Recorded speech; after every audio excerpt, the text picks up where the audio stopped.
Assalam TV, amani ya Waislamu. Alayhi salatu wassalam anasema ni'matani maghbunun fihima kathirun minan nas as-sihhatu wal faragh. Sayyid, naomba utushambulie na utueleze makusudio ya Bwana Mtume alayhi salatu wassalam katika hadithi kama hii. Hadithi kama sura loisoma yatufahamisha kuna neema mbili. Kuna neema mbili. Kwanza tutafahamu kwamba neema si mbili. Alipotuambia kuna neema mbili, basi kuna na zisizokuwa mbili Bila shaka. na hata Qur'ani yatusaidia wa in ta'uddu ni'matallahi la tuhsuha.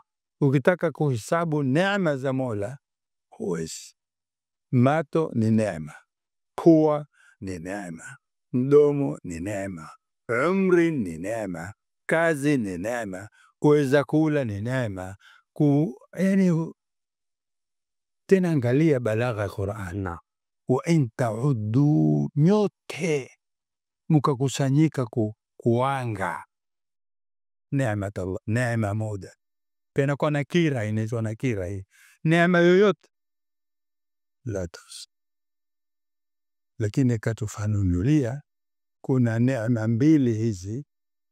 Wengi watu wamepunjwa, wamekoseshwa, nayo ni faragh na afya.